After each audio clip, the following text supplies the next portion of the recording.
yourself, Shane. That's too late. Okay, we are live. There we go. Everybody, welcome to a special edition of Whiskey Thursday. And we've got the legendary Ryan Stewman with us.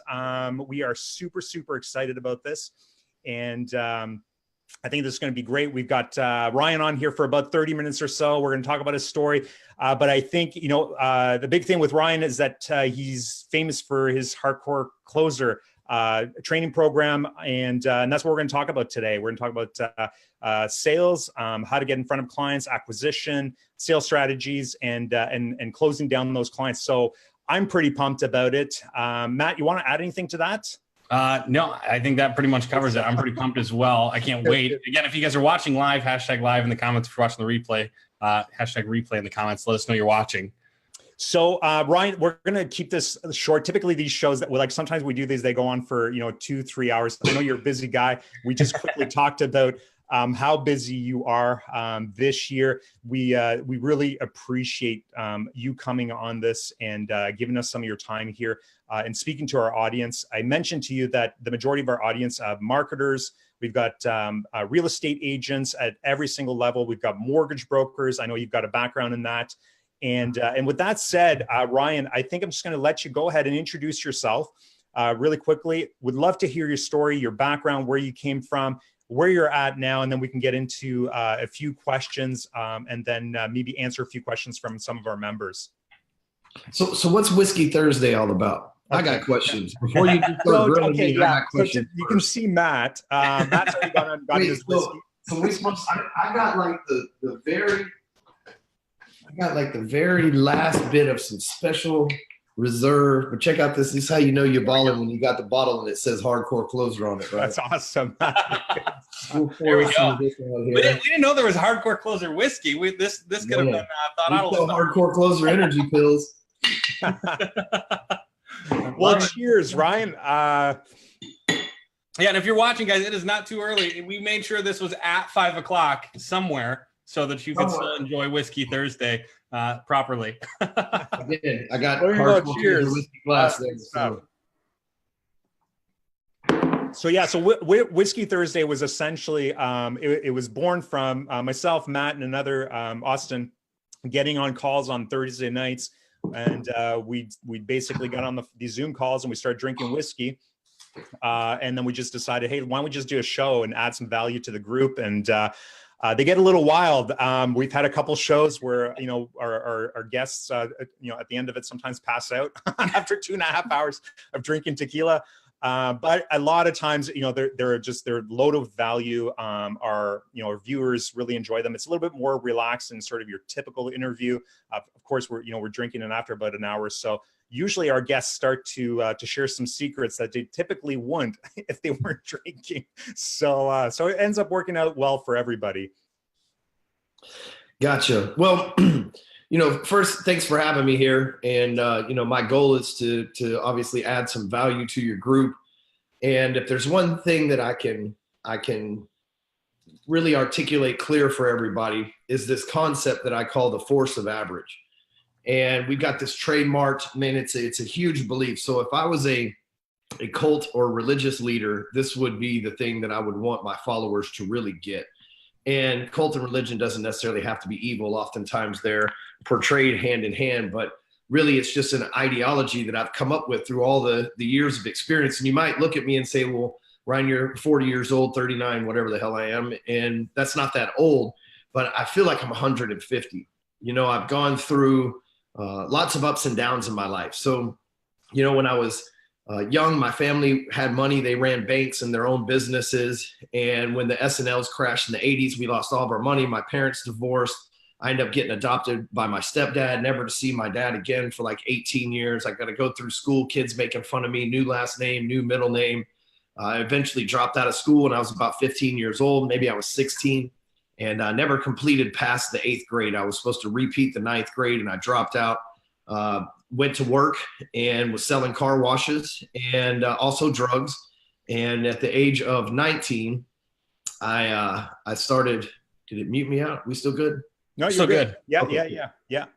So at the age of 19, I tried cocaine for the first time, or at least what I remember being the first time, and overdosed and died on it. Woke up. Wow. They pulled me back to life with these heart shockers, right? So let's just say by 19 years old, I've been up and down, up and down, up and down, right? I've been divorced, adopted, given up, dropped out of school, on drugs, homeless, dead. I end up in prison next because when they brought me back to life, I had some cocaine and an Uzi. Like, what's wrong with that? I don't see anything wrong with that. And so, as you can imagine, they locked me up for a couple of years. And in there, you know, I'd like to say I gave my life to God or something like that, but really I just decided I didn't want that stuff anymore.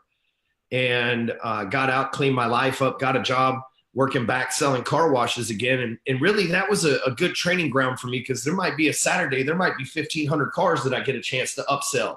And so, you know, I did that for like 10 years, man. And so I had so many sales, like probably hundreds of thousands of sales under my belt and rejections and shit like that, day in and day out, 10, 12 hours a day. So it just, you know, I grew really thick skin. Yeah. And one day a customer came in there and said, you know, hey, I'd like to give you a job as a mortgage broker. And I'm like, look, lady, I don't have a fucking credit card. That truck is paid for cash. It's a miracle it cranks every morning. I have like $25 in my savings account. Like, it's all I could do to like pay my apartment bill. My girlfriend just broke up with me, so now I got to pay the whole damn bill. She's no longer stripping for money to where we can pay the rent. Like, I'm screwed, you know? And she's like, but every time I come here, you like always sell me something. And I'm like, well, it's kind of my job. She goes, if you'll do that in our place, then you'll make millions of dollars. And I was like, listen, lady, okay, so I'm also a felon, right? I've been to jail for like drugs and Uzis. And she goes, dude, you'll fit in fine, right? Just come and work for us. And so she like takes me under her wing, and I go to work. She's like, worst case scenario, the car wash will obviously take you back, you know? And I'm like, okay, that's a very valid point. Closed. and so I go to work for her, and within about a week, I got a deal under my pipeline, just random friend. His parents needed to refinance. I didn't even know what the fuck that word meant at the time. And I made like $8,600. I remember I had no idea how much money I was making. And when she gave me the check, I was like, what? This is mine? And I could get more of this? Like, it used to take me like 6 months to make $8,600, right? Then like 3 weeks later, I made like another 14 grand. So all of a sudden, I'm like fucking white trash Bill Gates. You know what I mean? Like, I'm addicted to the hustle. I got 20 grand. What used to take me a whole damn year to make, now all of a sudden I'm like making it mortgages. And I go on 2 years later, I end up making, you know, millions of dollars in the mortgage business. In 2005 alone, I made like 770 grand.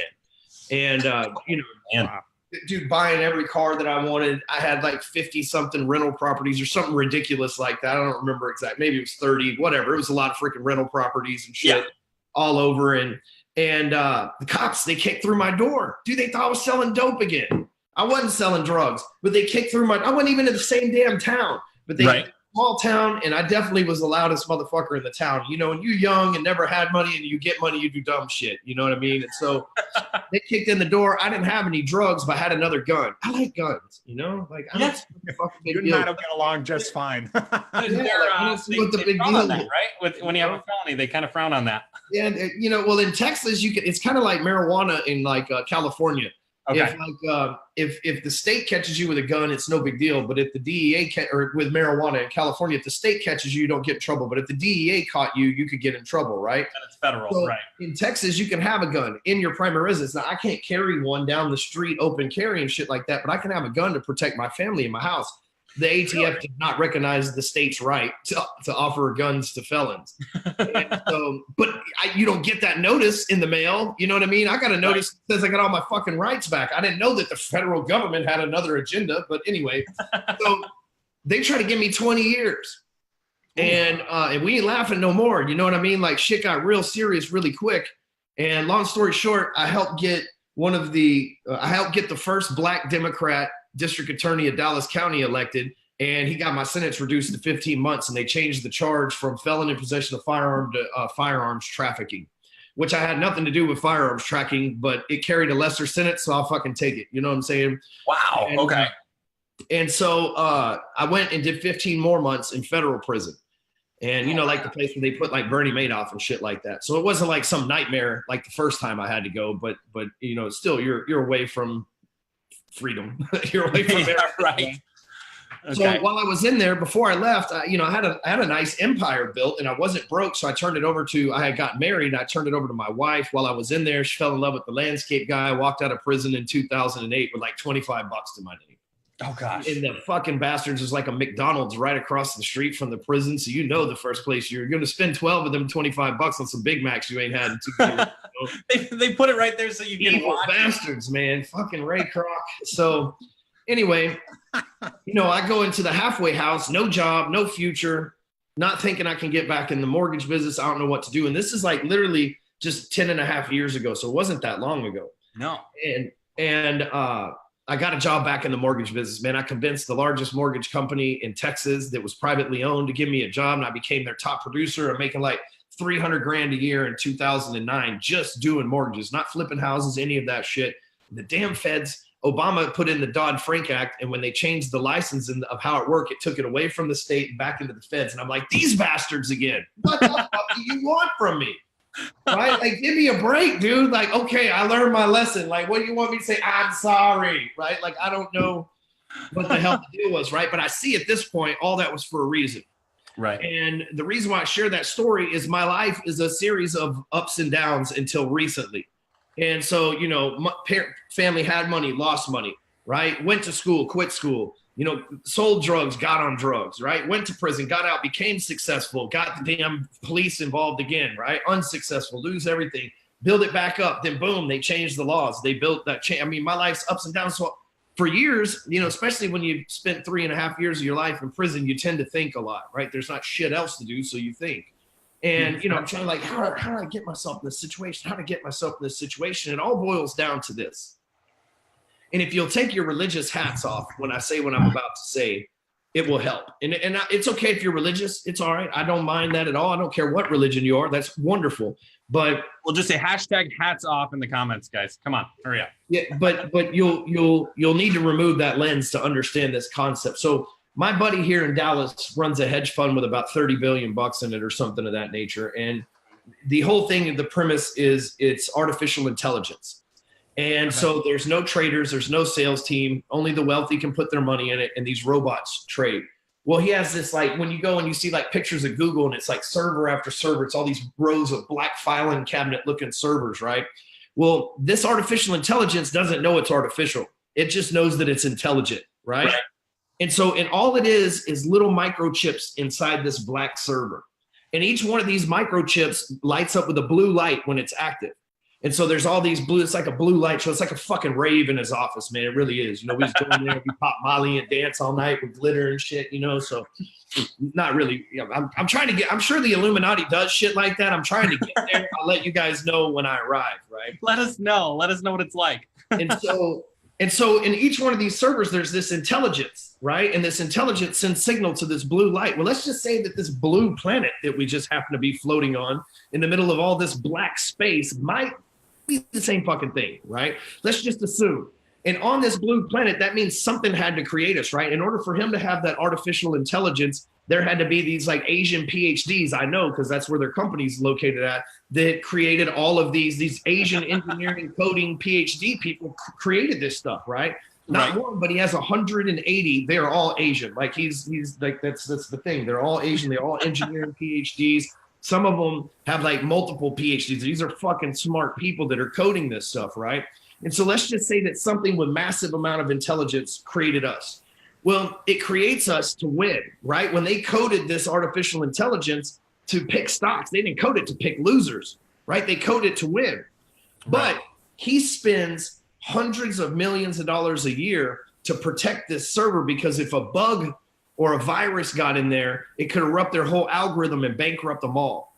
Well, I think on this server that we live in, we've already been corrupted by a virus, and I call that virus the force of average.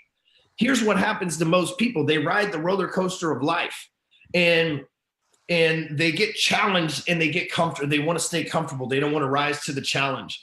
They move up in their socioeconomic status, but their parents or their friends or people from the hood pull them back down and try to humble them, right? They make a bunch of money at work and then they do stupid shit and get a divorce, or they do stupid shit and take a bad gamble because they didn't feel like they deserved the money. This force of average has infected the thinking of everybody on this planet in one way or another. And I've thought about this so much. I'm like, so how do you beat this bastard?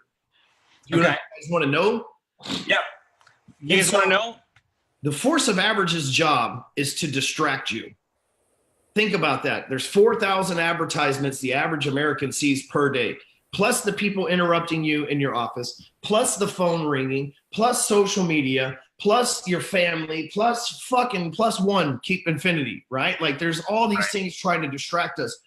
Why would something want to constantly keep human beings in a state of distraction? You see, when we were evolving from the cave days, we were super focused. We were so focused, we could go with the spear and kill things that ran 50, 60 miles an hour. Why? Because we were focused, right? And probably because we were hungry. I don't know about you, but if I'm hungry, I'm hangry. I'll kill some shit. You know?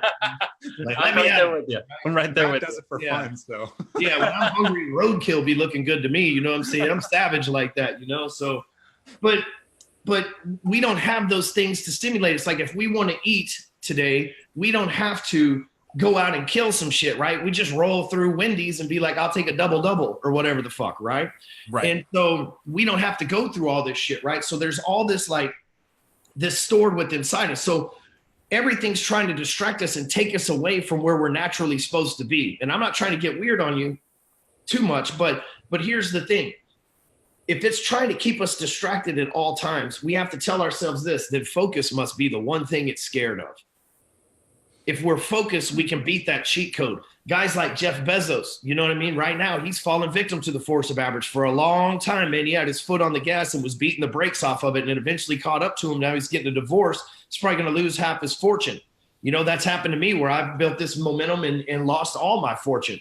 You know, and so it finds you, every one of them in a way. Bill Gates is somebody who's beat that bitch for a long time. I don't know how he's been able to do it. Warren Buffett's another one that's beat it for a long time. So I start breaking down, what are these guys doing that keeps them from getting divorced, that keeps them from getting cancer, that keeps them from getting losing money in their business, that keeps them from having all these like issues. And everybody goes through it.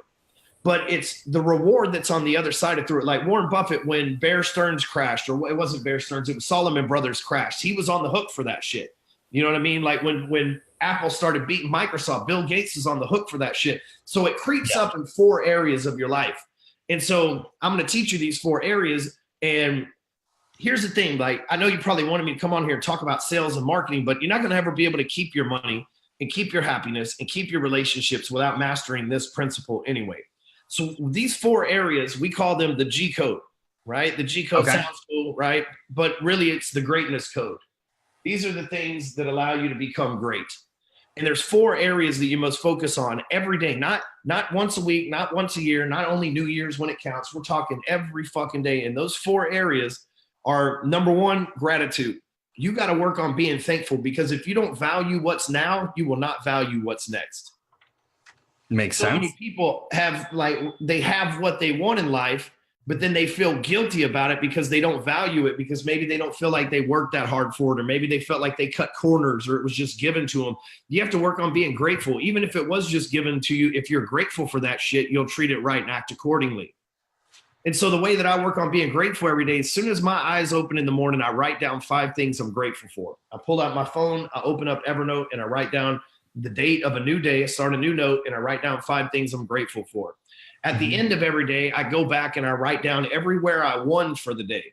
So I've got 400 notes of me winning and being grateful every day. Anytime I'm having a bad minute, I just go back and look through that stuff to remind myself. It keeps me focused on being grateful. You see what I'm saying? I like it. In a world where the force of average is to be pissed off and mediocre and angry all the time and fuck Trump or fuck Clinton or all this shit, right? Like in a world full of that shit, what you need to be focused on is being thankful that we got things the way that they are. No matter how good or bad they might be in your perception, you need to be thankful for the circumstances. You need to be grateful for the struggles that come your way, because guess what? Struggles are like tests in school. As soon as you beat the test, you excel to the next level. And a lot of people don't even know what the next level is. So, and I'll explain that part here before we get done as well. But like when you have a struggle and you're grateful for it, That's the mindset that's going to allow you to work through it. The scarcity mindset that got you the problem won't be the mindset that gets you to the other side. So being grateful and working on that mindset's a game changer. Plus, you stop being mad at your competition. You stop worrying about who's winning and who's losing because you're only focused on yourself winning. And for you to win doesn't mean somebody else has to lose. There's a way for all of us to win. We just got to have the right mindset. Number 2 is your group. That's your employees, your referral partners, your family, your friends. That's like your circle, your group, your people that you deal with every day. And, you know, you got to work on them. You got to, like me and my wife, we go on a date night once a week. Me and my kids, we do I have 3 sons. We do the boys' night out, you know, once a week, man. I'm making sure every night when I get home at 6 o'clock, I'm trying to either give the kid a bath or put this kid to bed. Like I'm active in my family. We take vacations together because, look, I know what it's like to work all the time, then get divorced, right? And so we got to take care of our employees and everything else. Yeah, you got a question? Yeah, I do. So how does somebody who's so engulfed in their work, who's hustling, who's grinding, how do they make that time? Man, they get it. We're getting there. We're getting there. All right. Number 3 is your grind, right? And so what happens is most people, like that, you say, hey, man, what's up? Oh, I'm busy. What are you doing? Oh, man, I'm waiting. Waiting on what? Waiting on a phone call, waiting on a closing, waiting on a client, man, you got no focus in your life. You're not busy. You're just terrible at managing your time. You think like Bill Gates walks around and goes, oh, I'm so busy. No, he's managing his time correctly and he's making more money than fucking any of us. So what happens is I run my entire life by a schedule. You'll be able to vouch for me because I hit you up about 10 minutes before we started asking for shit. You know, hey, where's the Zoom link? How do we get on here? I run my entire life by a schedule. Why? Because the schedule keeps me focused. I'm in a position to where I don't have a boss. I don't have a manager. I don't have somebody micromanaging me, telling me what to do. So my calendar is my boss. My family, my wife and I date nights on the calendar. Kids baseball game on the calendar. Assistant needs to talk to me. She don't interrupt me. She puts it on the calendar. If I can't talk to her today, tough luck. The calendar's tomorrow. Like when you hit me up to be on this show, calendar, right? Like everything with me is driven by a calendar. If I got blank spaces, I start filling it up with shit that I need to do so that when I'm at work from 9 to 5, we call it 48/7 in my office because I can do in one day what most people can't do in 2. And really, I can do in about 8 hours what most people can't do in a week. And the reason why is not because I'm superhuman. That would be nice to be like, you know, I was born with this. But I've just taught myself how to focus and get things done. Right? I've taught myself how to operate efficient by being focused. Number 4 is your genetics. If you're not working on your health, one of the ways the force of average gets you is you work your ass off to save millions of dollars till you're 60 years old. Then you get cancer and you give it all away to some fucking hospital that doesn't care if you live or die anyway. Mm-hmm. Let that sink in for a minute, folks. Right? I got my ex-father-in-law. We're still good friends. He was the CEO of Children's Hospital for 37 years. He's 77 years old. I asked him if you could change one thing, what would it be? He said, I would have never stopped working out. I would have never given up on my diet. You know why? Because now he's old and rich. He wishes he had his health. You don't need to be in that shape. At 40 years old, I'm stronger and leaner, and I'm not meaner. So that would be like I'm stronger, leaner, and nicer than I've ever been before. You know? And the reason why, and I'm having to work twice as hard now. I've got a personal trainer. The guy's complete fucking cocksucker. Fuck him. And you know, he puts me through torturous shit. And I'm willing to do it because I don't want to be 60 and miss out because I'm crippled and I can't go to my, you know, because I didn't take care of my health and all I did was sit behind a desk all day and I got like something wrong with my legs or diabetes or some shit and I can't go to my kid's soccer game. Fuck, they're still going to be young 20 years from now. Yeah. You know, I can't go visit them in college because I didn't take care of myself, or, you know, I'm wearing size 40 pants because I just gave up on life and fell in love with chocolate cake. Like, I don't want to be that guy. That's force of average mentality, right? And most people come up with excuse, so you can't make fun of fat people. Like, I'm not making fun of fat people. I'm just saying that you're going to regret that later in life. And it's not about how big or small you are. It's about taking care of yourself. Right? I'm sure if you get fat eating like super healthy, you're probably just like super healthy fat, but I don't think that's how it works. You know what I mean? And so a lot of people ignore that. They say, well, I make money. I don't have to work out, or I don't have time to work out. I wake up at 5 o'clock in the fucking morning. You think I like that shit? Nobody wakes up at 5 in the morning and goes, oh, fucking, it's great. Why do you think I got to write down 5 things I'm grateful for first thing in the morning? Because I'm fucking mad I'm waking up. I know that if I go to the gym by 6, I'm done by 7, and I got no excuse not to be at work by 9. There you go. And so, you know, it's all a matter. Hey, it's all a matter of how you manage your time. And a lot of it has to do with sleep. People say, man, I need 10 hours worth of sleep. No, you need some new pillows and a better bed. Because really all you need is 6 hours of sleep. The problem is you're probably waking up 20 fucking times in the middle of the night. You got some cheap ass mattress and some bullshit pillows. And so you feel like shit the next morning because you spent all night waking up in and out. Go get a sleep study done and figure out, because if you're waking up tired, shit ain't right in your life. You ain't getting, especially if you're sleeping more than 6 hours a night. Go buy it. It's OUVA.com. Overring, I think. Look up Overring, buy that shit. It's a couple $100. It monitors your sleep while you're asleep. Check that shit out. And it gives you like an app on your phone that like tells you like, you know, where you need to work on some shit. You find out that like little things like applying the wrong pressure to your skull can wake you up multiple times throughout the night and make it feel like you don't get sleep, man. So that matters a lot. And so these are the things you have to focus on winning every single day. Your gratitude, your group, your grind, and your genetics every single day. That's what we call the G code. That's the code to greatness.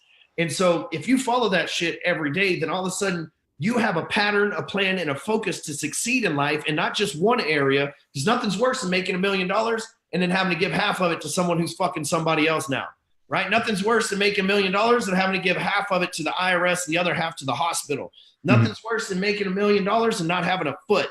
You know what I'm saying? Like you don't want to fall victim to the force of average. So one of the things that it does is it throws you into distraction to where you don't know what to focus on. So a lot of people say, I want to level up. I want to go to the next level. I want to go to the next level, but they don't know what the hell the next level means. It's been clearly defined by multiple business tycoons that there are only 4 levels to doing this shit. So you have to figure out, according to what I'm about to say, what level you're on and take the necessary actions to actually go to the next level, because the next level isn't more money. The next level isn't a Rolls Royce and a McLaren. Trust me, I got more money. I got a Rolls Royce and a McLaren and an Escalade and a Ford pickup truck and a bunch of other fucking toys, right? But until I got clear on this shit, I didn't realize what the next level actually is. So level 1 is a sales professional. That's someone who is 1099 or W-2 working for someone else on commission. It could also be an employee, right? So that's where we start in business. Most of us start in business on level 1. We're working for someone else, right? We are a sales professional working for somebody else. The level up from being employed by somebody else is to become self-employed, right? But here's the thing. When you're a sales professional, it's all about you, right? Fuck the company. You want your commission check. When you're self-employed, it's all about you again, right? There's nobody else. Every sale, every dollar goes in to do what you want to do with it, right? Those are the selfish, that's the selfish bottom half. And I don't use that word as like demeaning. It's just the mindset that comes with it. That's the selfish bottom half of the 4 levels that there are to this shit. So sales pro, self-employed. Eventually, at some point, if your business scales correctly, you go from being self-employed to becoming a CEO. Now, here's the difference. The sales pro and the self-employed get paid first. A good CEO gets paid last. Now, I know that's not the case from Wall Street oftentimes, but a good CEO gets paid last. And so a CEO doesn't think about him or herself anymore. The CEO thinks about the company. Is this salary, is this money I take, is this going to hurt the company? Is this decision I make, is this going to hurt the company? Is this going to hurt the families of the people that work for this company or the families of the people that buy from this company? You have to think so much bigger. Instead of competition, when you're self-employed, you start thinking about collaboration as a CEO. Instead of dominating a market as a self-employed person, you start thinking about making and serving a market as a CEO, right? So the whole mindset shifts to becoming truly a CEO should be the biggest servant of all. Then there's the 4th level. And a lot of people go, retirement. Wrong. That's not it. You never retire from this shit, right? We're going to live to be like 140, bro. Fucking retirement's dead, right? Like it's it. Like I just saw today that one of the Supreme Court justices is stepping down. Trump's going to appoint 3 Supreme Court justices in his first fucking, the laws and shit are about to change, right? Retirement age might be bumped to 90 by Congress. They're trying to get 70% taxes and shit like that. We don't know what lies ahead of us, so we can't say retirement because it's probably never going to be a possibility, because why would you let the force of average limit how you live your golden years? Why wouldn't you just continue to do? So many people, they retire and then they catch cancer and fall apart because they don't have some shit, some purpose keeping them going. You know what I mean? And so the 4th level is an investor. You see, CEOs work for investors. When the investor doesn't say, well, I invested in this one company, it's doing well, I'll just kick back and relax. The investor's issue is they're always looking for more opportunities. Where can I move this extra money from these things that are working? It could be real estate investor. For me, I'm a CEO transitioning into a investor. Right now, I'm the only CEO of my companies. This year, I hope to replace myself in 2 of them. But the thing is, I'm also an investor. I've started a software company. I've got a real estate company. I've got a stock portfolio. We have a lending fund that we do. So I'm just not full time. So I'm like 3.5, right? But I know when I say, hey man, I got to level up, to me, that means I've got to become an investor. I've got to stop working these businesses and start funding them, right? And so in order for me to do that, for me to level up, it's clear that I have to groom somebody to become a CEO in each one of my companies for me to make that. So when I say I got to level up, hey man, it's time for us to level up. Let's go to the next level. I know what the fuck that means. And now, so do you. When you say level up, that doesn't mean go from 100 grand to 200 grand. That might mean go from sales pro to self-employed. Because I'm telling you, very few people work for somebody else making millions of dollars a year. Very few people. And if you put in that work making millions of dollars for somebody else, you could probably just go do it on your own and quintuple that money being self-employed or the CEO of your own organization. But the force of average comes in somewhere along the way and goes, 200 grand a year is cool. Just be happy you got that. But that's bullshit, because 200 grand ain't cool, right? And I'm not knocking you if you make it. You go, well, here's this motherfucker. Remember, 10.5 years ago, $25 to my name, right? Now the banks evaluate me in the mid 8 figures, right? When we got loans against our money and everything going on, the mid 8 figures in less than 11 years with no education, divorced, lost it all, incarceration, dead, fuck you name it, I've been there, right? And plenty of war stories along the way. And it's all come to this point now because I figured I cracked the code to this shit. I figured out the 4 areas that I have to focus in and what each level is corresponding. Because, you know, the reality is this whole world is governed on numbers, and what gets measured gets improved. And when you're measuring the things you're grateful for and the daily wins every single day, you can look back and improve. Today, I'm grateful for $50,000 days. A year from now, I might be grateful for $300,000 days. And I look back and go, shit, remember when I thought 50 was something? Damn, I was an average thinker, right? Like right now, my network is, I'm not the richest dude in my network. I'm the brokest. My network is people like Ed Milet and Kent Clothier and Micah Dortch, my lawyer, and shit, several billionaires that I know, or people that run billion-dollar businesses. At least billionaires are a relative term these days, because I want to always see what that next level looks like. You know, like, dude, these guys have 800 businesses. I got 5. I got to step my game up. The next level for me is to be an investor in that many opportunities.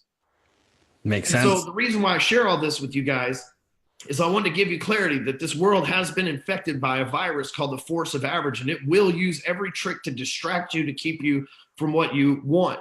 But if you focus on sales, you focus on your marketing, you focus on growing your business, you focus on your family, you focus on your genetics, you focus on all those things, being grateful in your mindset, every single day you become an unstoppable force. And I'm telling you, as a person who's beat this in the last 4 years, I mean, I don't like talking about numbers and stuff online, but the last 4 years, I went from like a nobody that had been working behind the scenes, just trying to fucking make it, to one of the top guys in the game, right? When I go out here, I have a selection of what car I drive in the morning, like the nicest cars you could possibly fucking buy. I'm recording this inside of one of the biggest fucking houses in the city that I live in. Then I don't say that shit to brag, but I put my kids in private school, and the list goes on and on. Why? Because I'm not going to be like, oh, this is enough. That's force of average thinking. I'm like, let's continue to push this pedal and continue to level up in the process.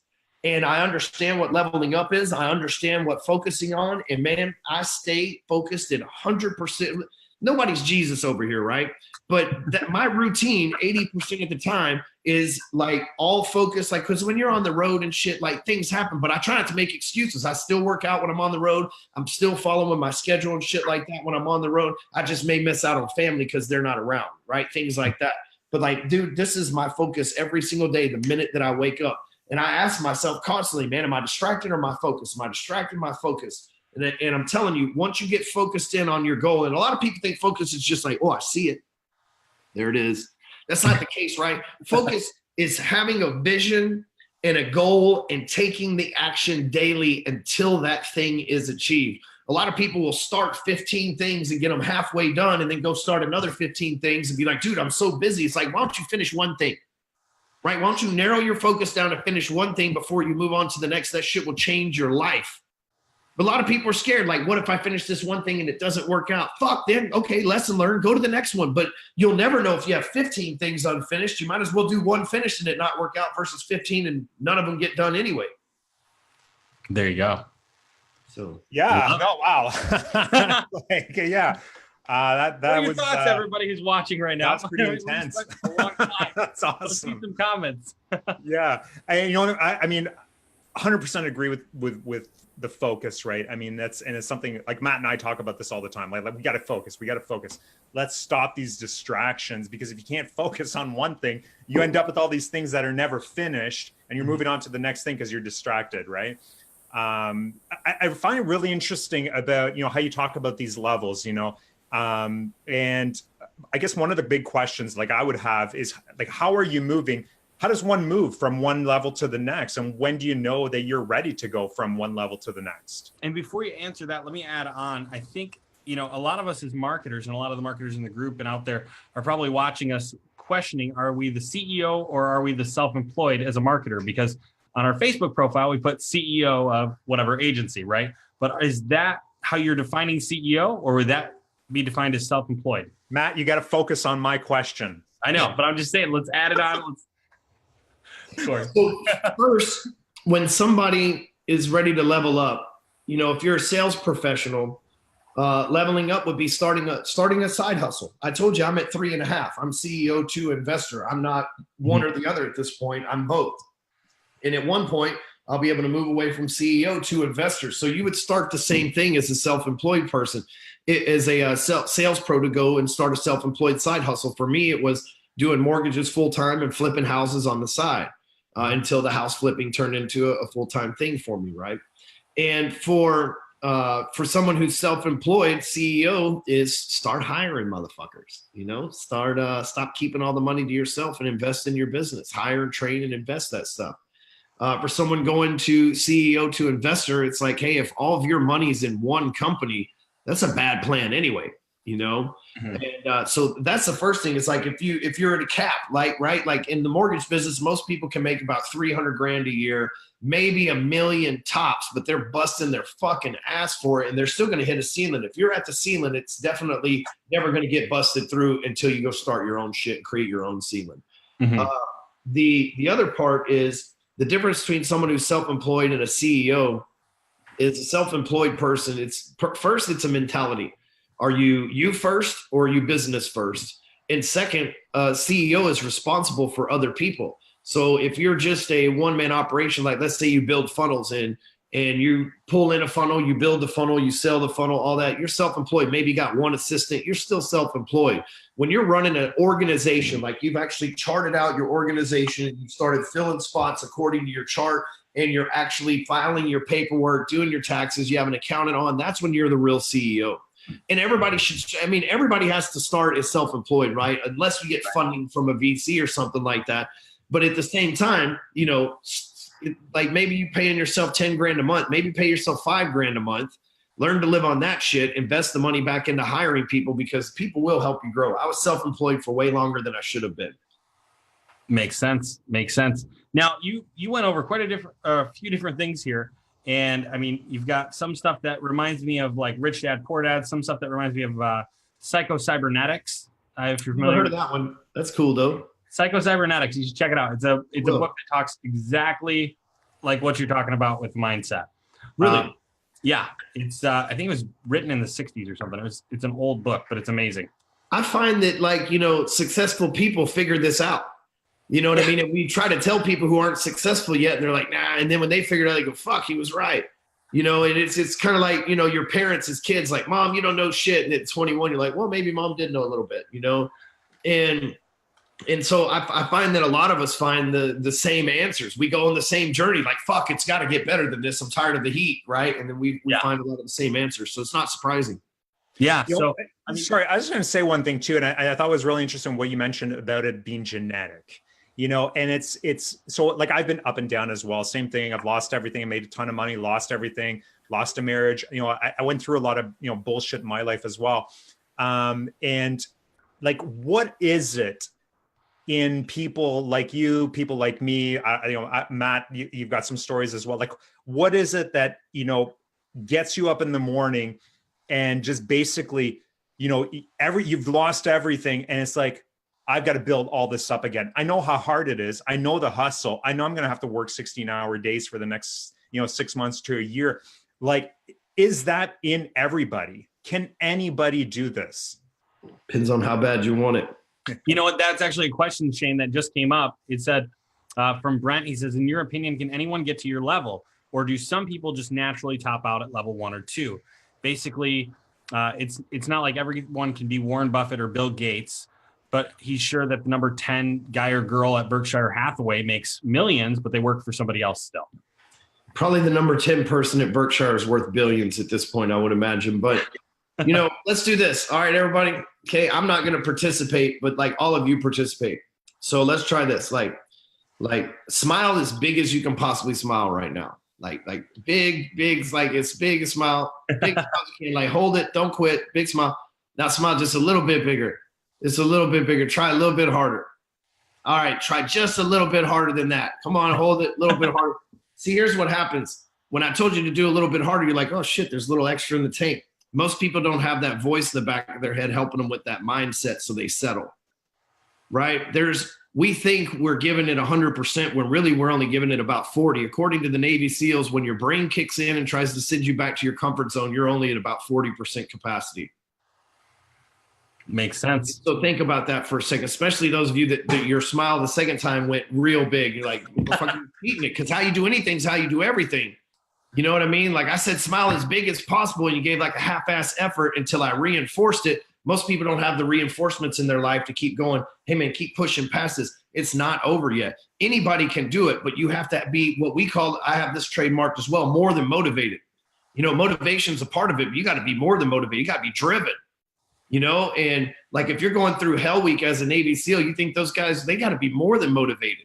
It can't be just like, I'm going to beat the exercise to be a Navy SEAL. They've got to believe in something fucking big. Like it's their calling is the reason why they're going through this shit, but most of us go through life, and I'm not comparing us to Navy SEALs, but shit, we should be, right? Because like, our core values, and I run a mastermind group where people invest in, it's called Apex Entourage. It's people at the top of their game. So entourage of badass people at the top of their game. And our mission in there is to match our reality to the most elite version of ourselves. If you were to get hit by a car, God standing in front of you and goes, were you the most elite version of yourself possible? Everybody'd have to say no. Everybody's on that first smile. Nobody's at the second and third smile in life. And to get to that second and third smile, you need people with you, and you need people that are setting the standard, because they always say your net worth is your net worth. But what you don't realize is that doesn't mean you're extracting money from your network. That means that you're extracting the mindset to help you in life from your network, right? That's the truth. A lot of people think money is your net worth, man, but really it's this right here, because this controls money. This is what allows us to get money. So if we can control this, we can control our ATM, right? This whole world's an ATM. There's fucking money everywhere. They'd be like, stock market lost money. Like, no, it didn't, because somebody else found that shit. They know exactly where the fuck it's at. Right? You don't lose money. Money doesn't just disappear. Money's not a magician. Money goes somewhere else. It transfers. It's never lost. Some dumbass lost it. Somebody smart grabbed it. Right? And so, in our program, it's to match our reality to the most elite version of ourselves. And a lot of people, they're not doing that. They're not even trying to do that. And it's the most elite version of your business, the most elite version of your physical body, the most elite version of the relationship with the people that you love, the most elite version of the relationship you have between your subconscious and your conscious mind. And, we charge $2,500 a year or $5,000 for life to be a part of that program. We got about 1,000 people in the program. Some of them have been with us for like 3 years. And, that's what we do. We change people's lives back there. And what's the name of that program? People go from sales pro to CEO to investor and so on and so beyond, man. And what's the name of that program, Ryan? It's Apex Entourage. Apex Entourage. Where can people find more information about that? Yeah, you can go to breakfreeacademy.com. Breakfreeacademy.com. Yep. Nice. That's our company, Break Free Academy. Love it. Let's talk about that a little bit, Ryan, before we let you go, because I know we're over our time here. Matt, can you like 20 minutes over our time? I know you're a busy guy, and I really appreciate this. Matt, do you want to scan the comments just to see if there's a couple of good questions in there? We can keep Ryan. But in the meantime, Ryan, why don't you tell us a little bit about your company, what you're offering, things like that. If anybody wants to go out and take a look at some of your programs, and how they can learn what what you just talked about. Yeah, our main thing is the entourage, and we have influencers come in twice a month. Last month it was Kevin Nations and Ed Milet. The month before that was like Frank Kern and Sean Whalen. So we have big time people that you normally can't access that come through that are my friends. That's my network, and they come through and they do trainings for us twice a month. You get a motivational Monday every Monday from me. It's about an hour long, either sales, marketing, or mindset training. Every week we've done like 250 of them, so you get the replays as well. The twice a month training, we do 2 big ass events where we meet up and network twice a year, and have speakers like Frank Kern and Sean Whalen and Billie Jean and Cody Sperber, like huge names in the business that are friends of mine that come speak at these events. And the network, dude, it's full of hustlers, and I mean, it's full of like badass people, and that's really, I think, the big value in it. So cool. We teach Facebook ads, funnels, marketing, sales, like everything that you need to know is in the academy that goes along with it. But I believe the network and the live trainings and stuff are the big benefits to it. I love it. A lot of people become millionaires, man. You also have really quickly. You mentioned you have a software or some sort of app as well. You want to tell us a little bit about that? I know I was on the site. I took a look. I signed up. It looks really easy to use.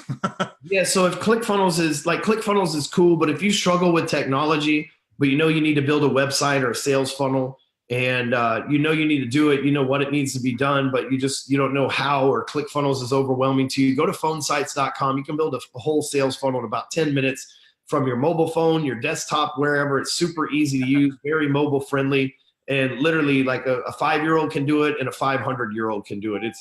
What I've done is I've taken all this complicated technology and made it simple. That's really my gift in life, is taking complicated shit and making it easy. Kind of like how the world works. How I explained that shit to you guys today and made it sound really easy. Mm-hmm. But how the world works is usually something that's very fucking complicated, but I broke it down in about 30 minutes, right? So we did the same thing. The technology world's really complicated. We broke it down into something that can be done very easily with phone sites. Yeah, I signed up. I ended up signing up from my phone, and I built my first landing page, thank you page, everything right from my phone.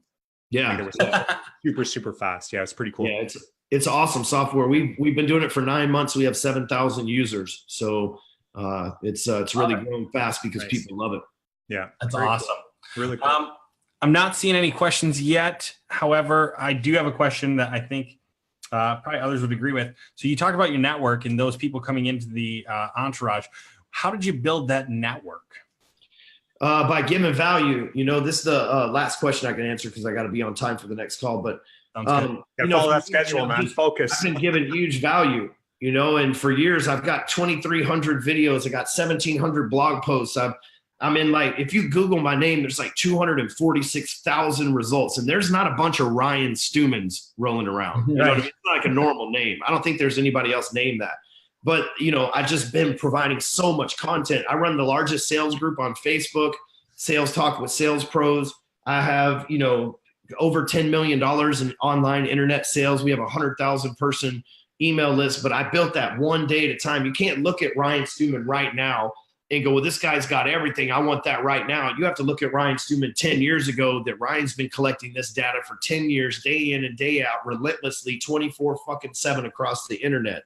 And so, I just stick to the script. I got a book on Amazon that you can buy called Social Media Millions, or you can go get like the free plus shipping offer at socialmediamillionsbook.com. And it teaches you my whole process, how I've done all this shit online. Love it. Very cool. Awesome. Well, Ryan, with that, we're going to shut down the show really quickly. We thank you very, very much, Ryan. Really appreciate you popping on here, adding so much value. I think everything you talked about was great. Yeah, I mean, Matt, you want to add anything else? No, again, thank you so much for coming on and speaking to everybody and bringing so much value. I love it. No worries, man. Thank you guys for having me on. Sounds good. Really quickly, I think Matt and I are going to pop on later on because our regular Whiskey Thursday show is at 9 p.m. Eastern time usually. We did the special edition because Ryan, this was the time slot we could get. And but we're going to pop back on at around 9 o'clock. Matt's got a ton of whiskey he wants to drink. And we're going to talk a little bit about, I think, the 7-day challenge. And also, if you got a ton of like chatbot notifications, guys, we sent out 4 notifications, 1 earlier and then 4 during the show, because this was just so much value. We really want to make sure everybody sees this. Yeah. So let's end this. We're going to pop on a little bit later. If there's anybody out there that got a ton of results and wants to pop on at around 9 o'clock on Whiskey Thursday, let us know. Or if you have any questions, because we don't have another special guest. I've got nothing going on tonight. My schedule is completely clear. So it's not clear. You've scheduled Whiskey Thursday. That's right. My schedule is Whiskey Thursday for Thursday nights. Definitely, we'll probably pop back on here for another hour or so around 9 o'clock. And but if there's anybody out there that wants to jump on, ask some questions, or if you want to share some of the results, and then let us know. We'll get you on the show, and that's it. All right. See you guys later. Okay. I got to figure out how to end this here now. You have to hit the end live in the Facebook version. Where is that? Yes, I see it. Should be good about now. Boom.